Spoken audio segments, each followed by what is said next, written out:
not sure how well this is going to work with the lighting and the angle, but we'll give it a whirl.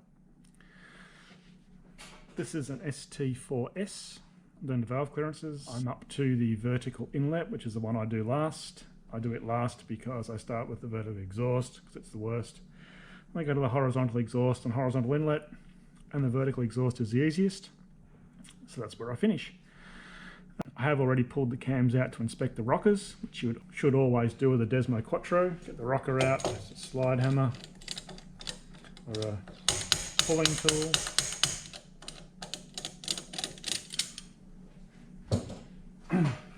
Just pop this out, should just slide out nicely, like so. And then when you're looking at the camshaft, what you're looking for, I'll turn a torch on and see if the light doesn't affect everything too much. What you're looking for is wear on the rockers, and you'll see wear here and here on the closers, which you might be able to see, probably not. It's just in the middle of the lobe of the closing face.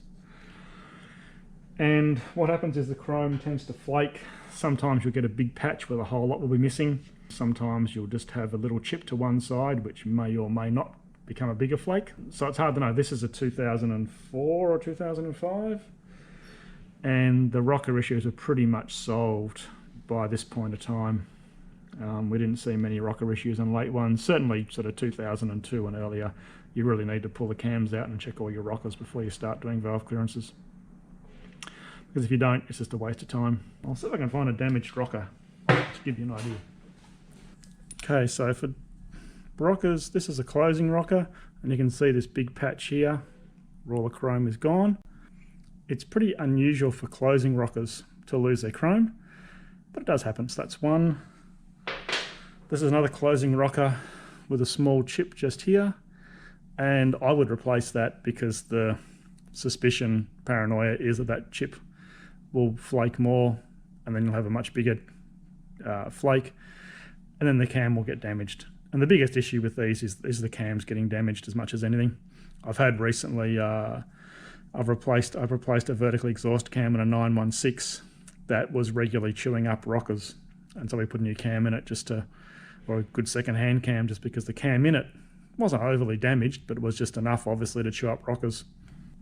This is an opening rocker, and you can see there's a big chip here, and you can also see the sort of marking across the rocker where the cam rubs. Again, this is one of those ones where you'd replace this because chances are if it's that much is flaked off, the rest of it's going to flake, and so you just need to check that.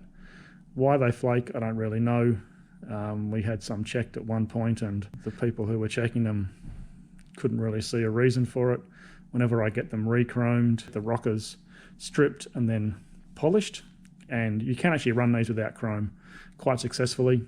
I know Pete Smith used to do that with lots of them. He would say only use Mobile 1 because that's all he ever used, but he certainly had lots of bikes running rockers without chrome without issue, and he used to also get them nitrided instead of chromed because he hated hard chrome. Whenever I get them re-hard chromed, they get polished first, and I think that's a big thing because once they're polished, even if the chrome that is put on it does flake off, which happened to us when we first had them re-chromed, it tends not to be an issue because the rocker underneath is almost as hard as the chrome. It's not, in terms of Rockwell, it's 64 versus 65 or something. It's very, very small difference. So that the rocker itself, if the surface is polished, tends not to be an issue. I think possibly the genuine rockers aren't polished during manufacture, and possibly that means that when the chrome comes off, what the cam hits is not very nice, and it just tears the cams up. So that's sort of what happens. When we get them redone, we get them done to 50 microns, which I think is 0.05 millimeters, and then they get hydrogen de-embrittled once they've been chromed, and those rockers seem to be quite reliable, last well, unless there's a cam that's chewing them up.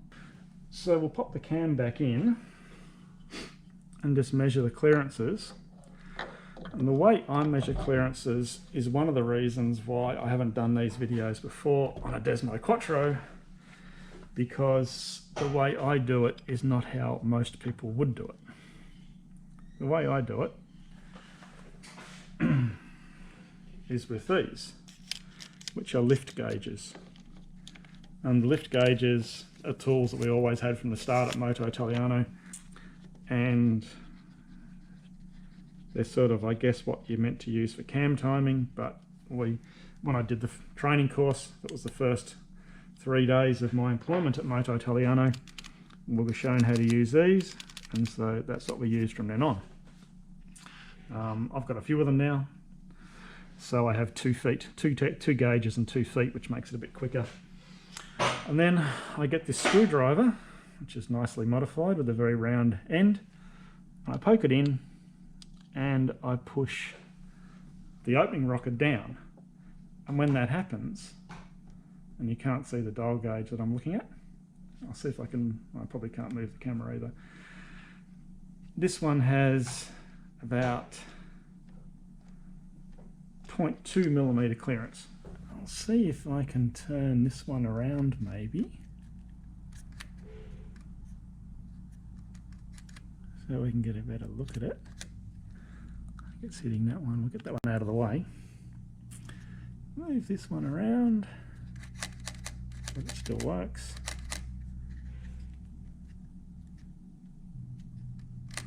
Okay, zero it, and put the screwdriver between the cam and the opening rocker, just like so, and just give it a push. It's a bit hard at this angle with the camera in the way, and you can see there we've got about 0.2 on this side as well. Yep, 0.2 closing clearance. And that, all we're doing now is we're pushing the closing rocker down. I'm measuring the deflection of the closing rocker from the shim. It's a bit hard without a light there. This light tends to strobe a little bit on the camera. The foot of the tool is down here on top of the closing shim, and when we lever the opening rocker down, it just pushes everything down until the tool moves down with the shim, and that gives you the clearance measurement. And that's how I do it. I don't do the loaded unloaded because I didn't really know about that method until I've sort of been doing this for for 10 years or so, and I just like this method of doing it. It tends to be a lot easier in terms of access. People often say you can't do these things with heads on and all that sort of stuff.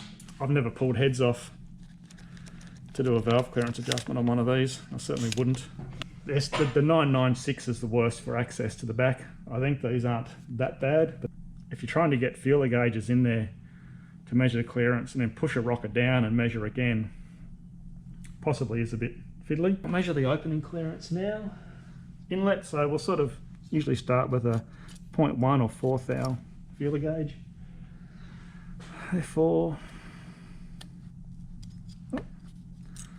can't get a 5 in. It's a 5 in that side. 5 is 0.13. Let's go and write that one down. Go for a 6 thou, 0.15.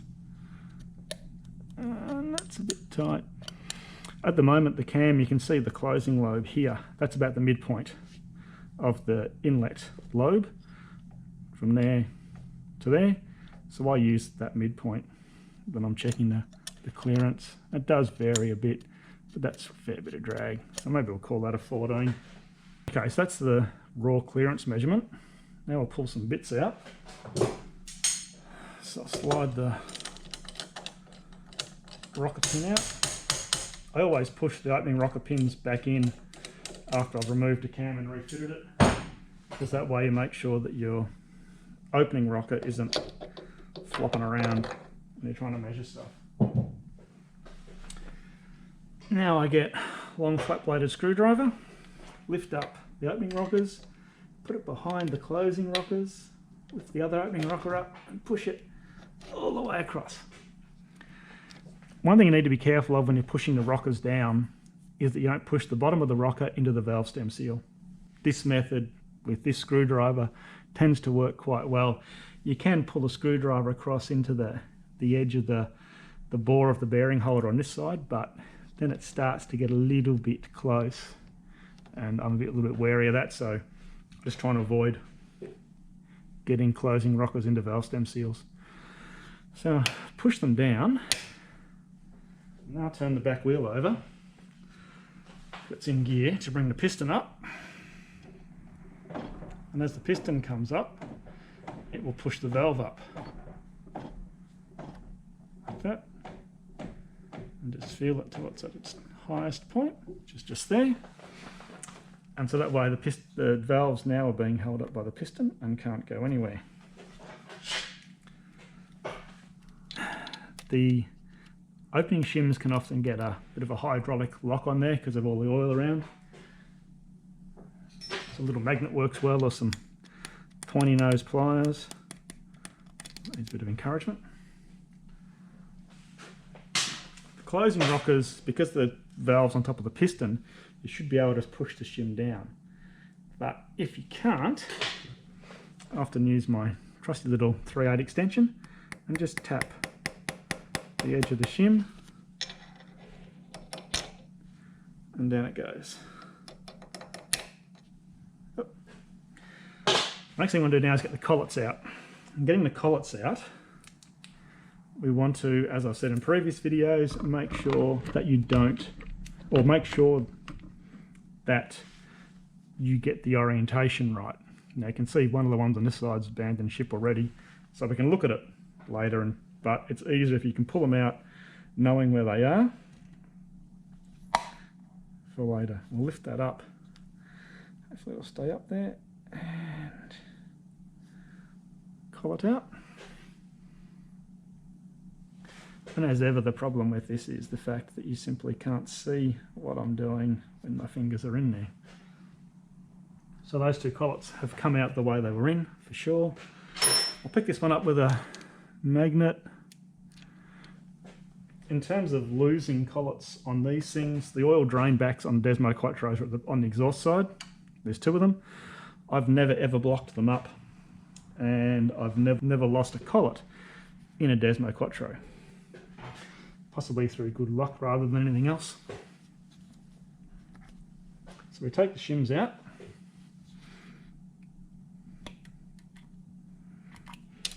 Oops, dropped that one. As ever, magnet's your friend. On the really early 851s I used a thinner collet, 1.5mm, and was stainless steel. So you can't use a magnet to get them out.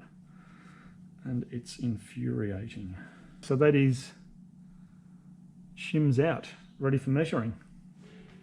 I'll see if I can move the camera and do some other stuff. One thing that I do when I'm doing this is I take the collets, which are a little piece of 1.7mm wire, and I'm not sure if you can see it or not, but on one edge there's a very sharp burr just there. Now when you look at these collets, when they're in the bike it was sitting that way. I can show you without dropping it. And the burr edge is on the counterclockwise side. So if I'm pulling these out and I look at it, I say, which direction is that? That was counterclockwise. I've actually got a screwdriver on the bench, just here, that I point that way so I don't forget that it was counterclockwise, because I'm a bit of a goldfish. So then what I do is, I've got my collet, and with the little burry bit protruding, I put it in the vise, some aluminium jaws, and I file that burr off.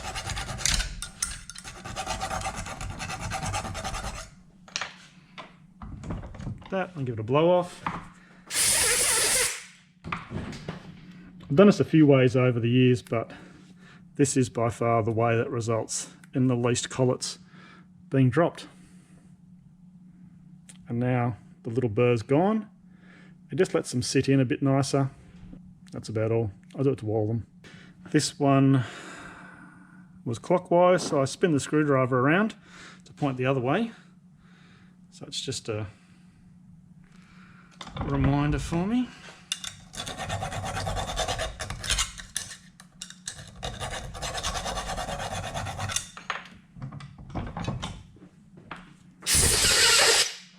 Make sure you're holding it nice and tight when you blow it off with the airline, because they just vanish, and that sucks. Okay, this one is clockwise, counterclockwise.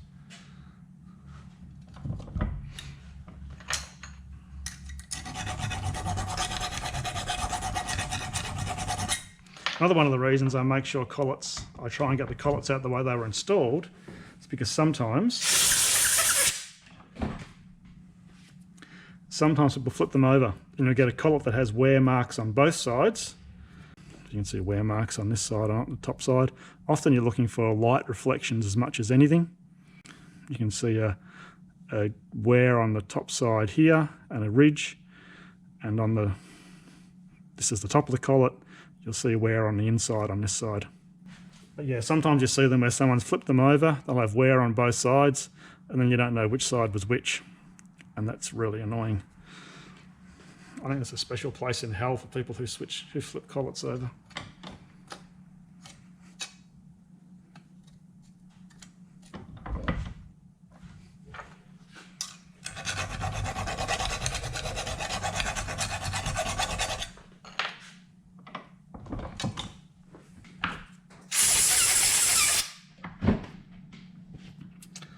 So there we go, all our collets filed and none lost. Now we're over at the shim adjustment. This is the sheet I use when I'm doing valve clearances. It's one I've been using for years, and it makes complete and perfect sense to me. It has not made perfect sense to other people I've worked with. That's life. Works fine for me. So what I do is I just measure the shims, write the thicknesses down, and then get some others. So I'll put the thing on the bench here, and we'll see if we can see what I'm doing. You'll see all the shim tubs lined up. I just get them out and sort through looking for what I need.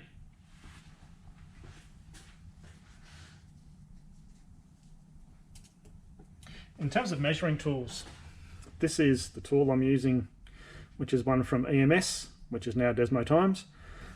One's pretty new. This is my old one. And this one measures about 0.05 smaller than this one, possibly because I've used it when I've been lapping shims on the grinding stone and all sorts of stuff over the years. So it's worth getting a good one. It's got grind marks on the outside to make me aware that it's the old one. This is the new one. For a long time I used a Mitutoyo thickness gauge like this, which is what I use for opening shims, and I had turned down a foot to work, to be the same diameter as that, to work in the closing shims, sort of inside like so. And I'm not sure if that foot just wasn't the right shape or what, but I used to have a lot of trouble with inconsistent measurements, or you'd pull a shim out, you'd measure it, so you get another shim, what you thought was the right difference, put it in, and it would just be all over the place. And eventually I bought one of these tools from Mike at EMS, and a lot of that inconsistency just vanished. And I noticed when I measured shims, if I used both tools to measure shims, that I got vastly different measurements with my Mitutoyo one to this sometimes. And it was, whether it was used shims versus new shims or Mike shims, you could sort of pick a bit of a pattern. So I stopped using the Mitutoyo thickness gauge and I just started using this exclusively, and a lot of the back and forth that I was experiencing just vanished. So this is by far the most important thing that you will use during this valve adjustment. And this is the old dial gauge. This measures at, you probably can't see it because the battery's flat, 12.87, which means it's a 2.87 or 2.86. So we'll call that one 2.86. And that was the right hand side. So I'll put 2.86. Grab the left hand side. Just wipe the oil off them. Well, it's not a really big deal. The oil tends to get out of the way when you're trying to measure them. And this one is 2.93, 2.92, depends. I just wobble them around a bit and you get a bit of an average. 292. 2.92. Now both of these had 0.2 clearance, and on the inlet closings I sort of shoot for 0.07, 0.08. which means we need to add about 0.13 to both our shims. So we need a 305 and a 299-ish. And just look through what I've pulled out, because sometimes the shims you pull out, you can reuse. But none of the shims I've pulled out are the sizes I want. So I go looking for a 305. I did reorganise my shims recently into a much finer ranges, which made a real difference, because when you've got this many shims, it's a hell of a lot easier when they're organised better. So this is the 305 tray. Now, this being a Desmoquattro, it doesn't make any difference whether you use the old closing shims or the new closing shims. Sort of a 305 on bikes that don't need a new closing shim, which is the 1198s, 1098s, those things, because they need the new closing shims. I tend to keep them and use older ones if I can, but there's no 305s that are older. Old shims, and an old shim, old one. That's an old one, and that's a new one. And the difference is just the edge of this radius here on this raised edge there. And the 1098s, they reduce that to give clearance to the cam lobe, I think. That's all it is. So we've got a 305, 304. I'll give that a whirl. Sometimes you end up with a bit of leeway where you're going, so you know, and sometimes you need to sneak up on a clearance too. If you have a really big clearance, you might need to sneak up on it. Otherwise, you might overshoot, and then it gets a bit sort of hysterical, I guess is the word for it. So we'll try this. And on the other side, we were after a 299 30 section. Yep, there's an old one. We'll see what that is.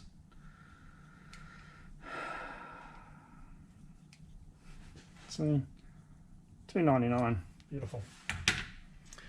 So we'll pop it in. Okay, now we'll see if we can go back to the bike. Usually when I'm putting collets in, I will put it between two fingers like so. And then I just place it on the valve. And I know that's a really easy thing to say. I use the shim just to turn the collet. It's in there around a bit. Push the shim down again. You can see the collet's on the other side of the valve now, because you can really only get in there in one spot. Just push them into place. And there they are. And once they're in place, pull the shim up. It might not really hold it that well. So when we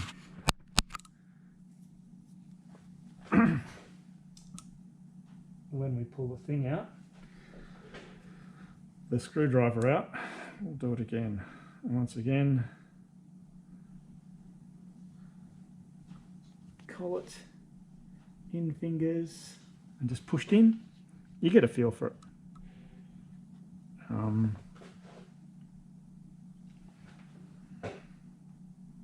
I don't drop them these days. I possibly have in the past, but you just get a feel for it. And that one's in too. Okay, so what do I do now is rotate the wheel around a bit. You don't need to go far with the wheel.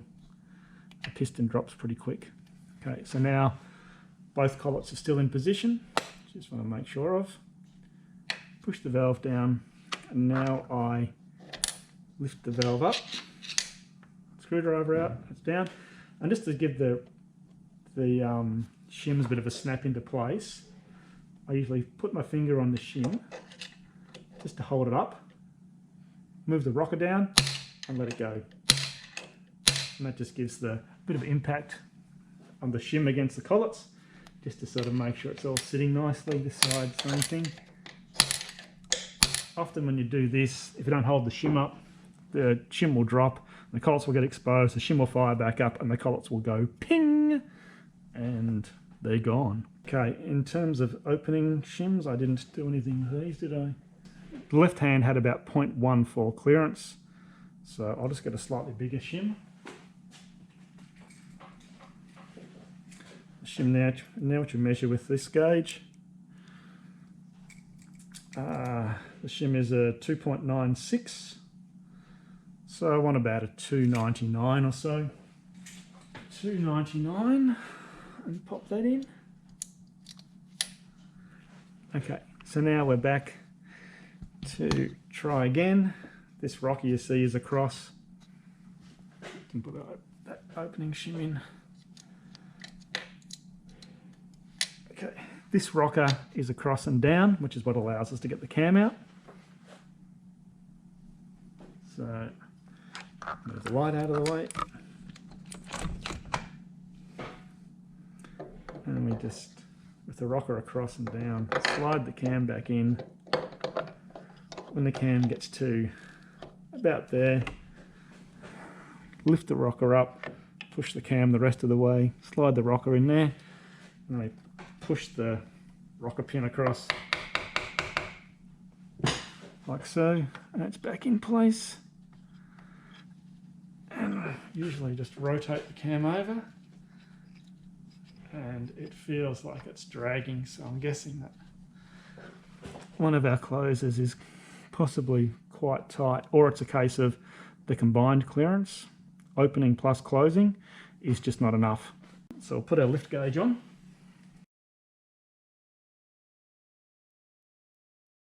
Okay, now with our little screwdriver, I'll check this one first.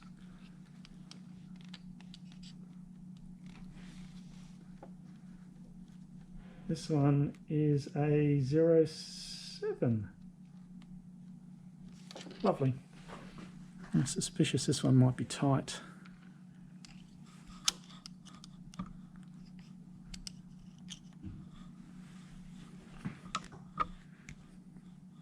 And it is, it's about a 03. And that's what you get sometimes, is that they don't work out like you think they will. I once had someone asking me about doing valve clearances, and he pulled the cams out of a late model bike and put the required shims in. He was asking about sealing it all up, and I said, well, have you checked it? He said, oh, no, I put the shims in it that are right. So, no, you've got to check it. Don't ever assume it's going to be right. Check. Maybe this. Yeah, that's way off. It's way tight. See, this shim has got a piece of heat shrink on it, because I went through and stamped on them the thicknesses in thou just to make it easy, because they're all out of the thing and the lettering has worn off. But I found that the where I stamped through, it sort of separated, and running my finger over it, I was stabbing myself all the time, which is fairly unpleasant. Yeah, okay, this is really... What's a 0.06? I don't know how I got that so wrong. As it happens, the one that was loose was the right hand, so I've either changed the wrong shim, which I do sometimes if I'm not concentrating. So I possibly did do that. Yeah.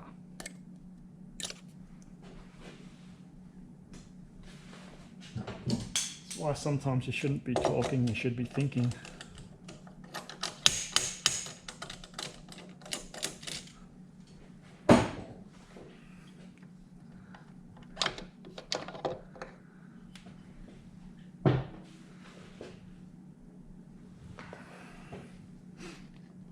Okay, because the right hand one is fine, I'm only going to adjust the left hand closer this time. So I use the opening rockers to sort of hold the screwdriver in position. And that's the shim that I think I changed, and I should have changed the other side. Correct, I did change the wrong side. So I'll get the collets out. Oops. This is just one of those things that you do any old way you can. Just you keep them the way they were.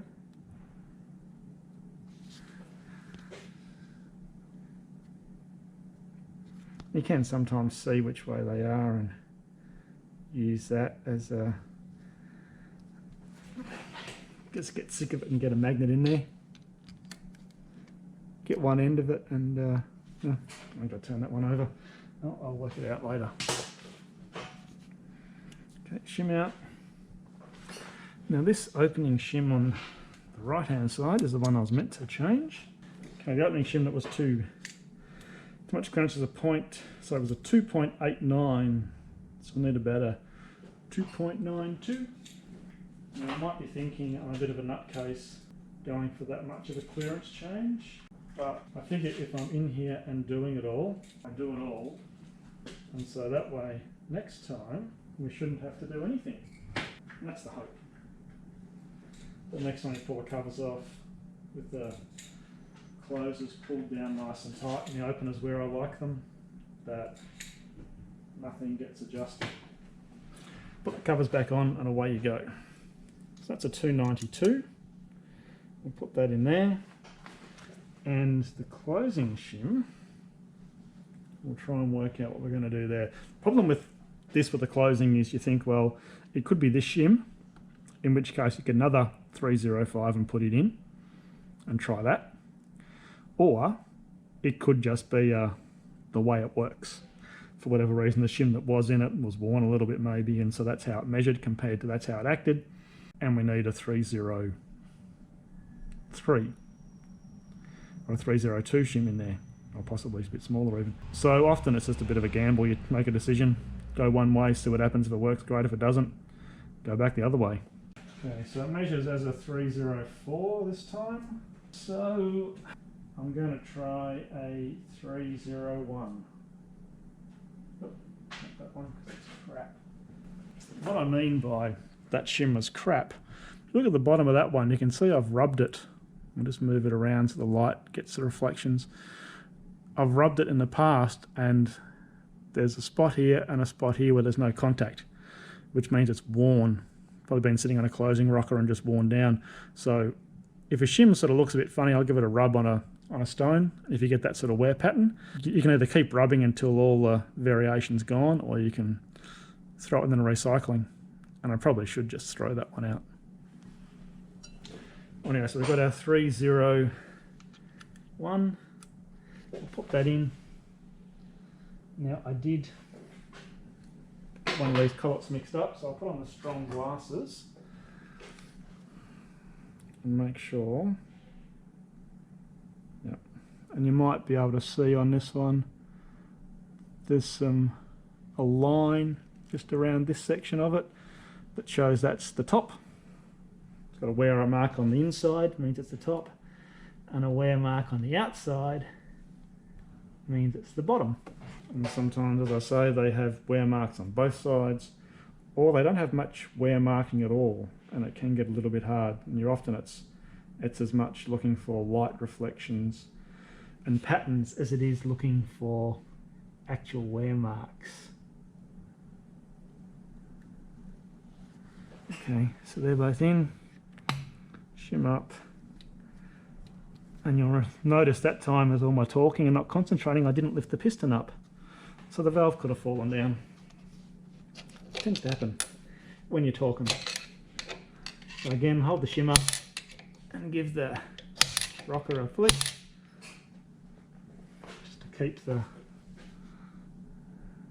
seat the collets in the shim nicely. Put the correct and original opening shim back in. Okay. So this time, hopefully, two things. It won't be dragging anymore, and it will have some more closing clearance and the required opening clearance on the right hand side. So I turn it over a couple of times just to move it through its motion, set it on the base circle. I'll try the openers first. 0.1, 0.1, or 4 thou. This is 5 thou or 0.13. Nope.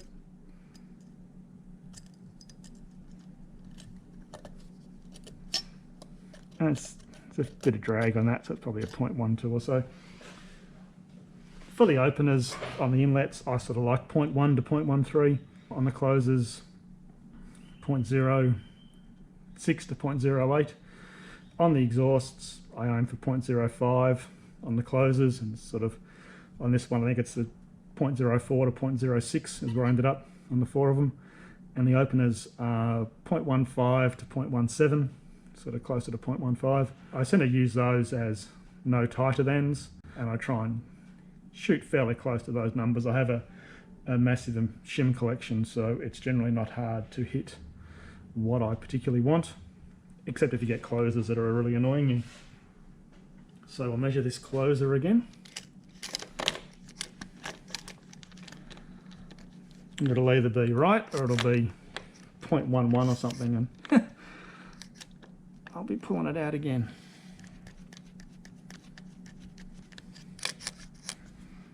I'll make sure the tool sits nicely. Tighten it up. This is also the tool I use for checking cam timing. What you might do after this. So zero that. Screwdriver in there. And there we go. So 0.12. Great. This is what you get sometimes. It happens. Usually there's one, you'll do 8, and 7 will just go straight through. And one of them, you'll just want to call an airstrike in on. So I'll go back to 0.05 or so. And see how we go there.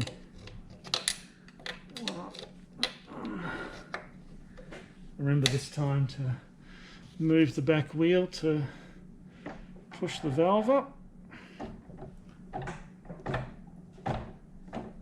There we go. So valve's up. We can get the light in.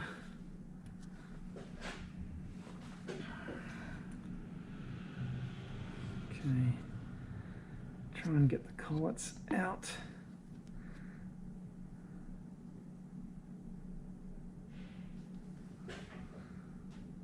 One.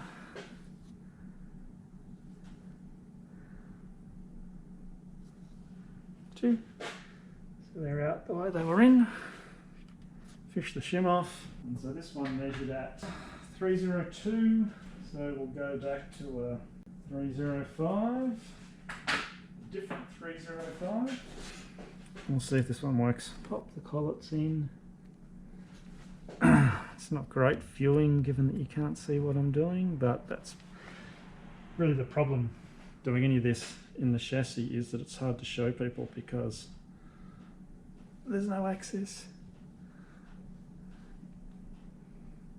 Although I must say that I do much rather do Desmoquattros than Testostrettas. I just find these much easier.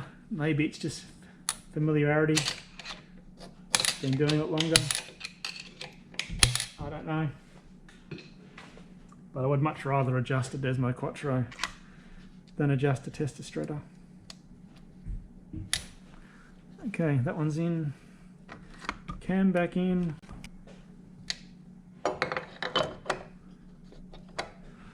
One thing that I've done at the very start is I've removed the O-rings that go in the end of the cam carrier caps here. There's a groove there and an O-ring sits there to seal it.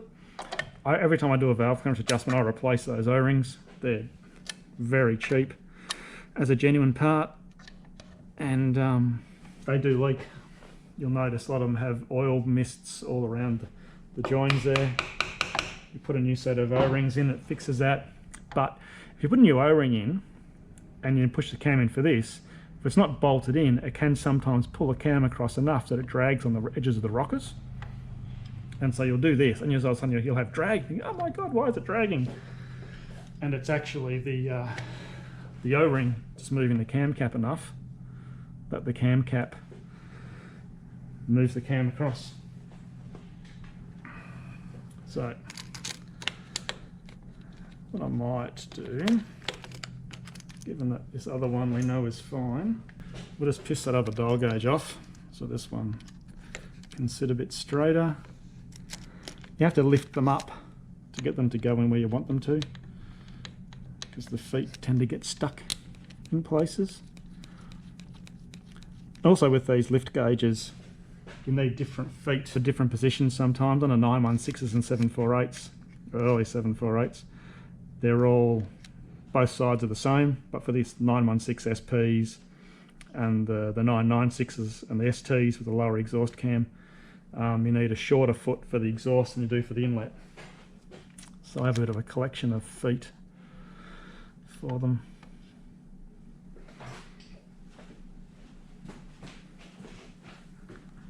Okay, let's see what we get this time.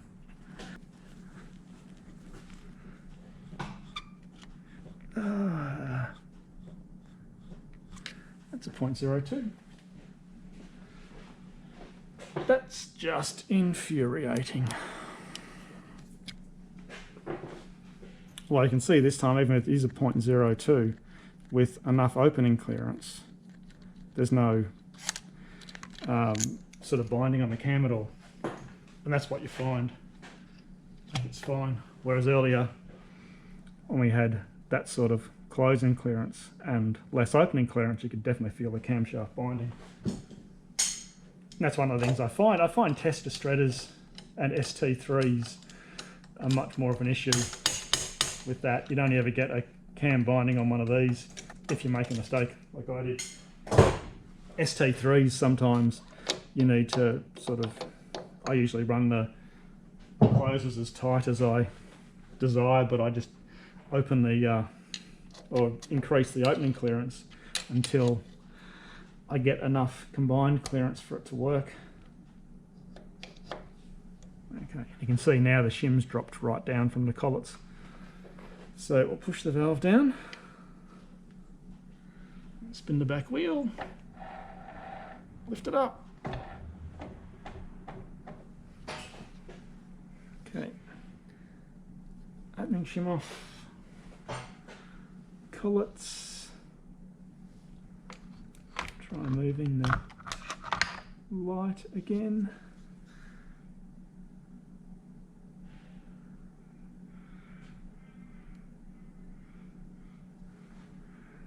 Pull the collets out.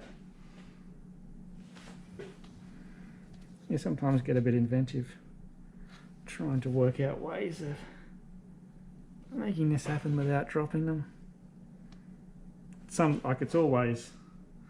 There's always one side that's easier than the other, depending whether you're left or right-handed or whatever. Tester shredders, I end up walking around both sides of the bike, usually trying to get them out. So we'll try another shim. Given that we've had some consistency with 3.05s, I'll go to another 3.02 or something and see what happens there. It's 3.02. Hopefully this one works. Oh, it's getting really crabby.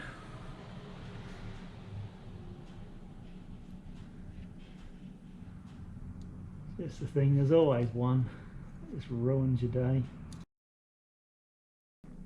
Sometimes lifting the valve or lifting the shim up can help push the collets in position if you can't get them in position otherwise. So drop the piston and then give the valve a flick.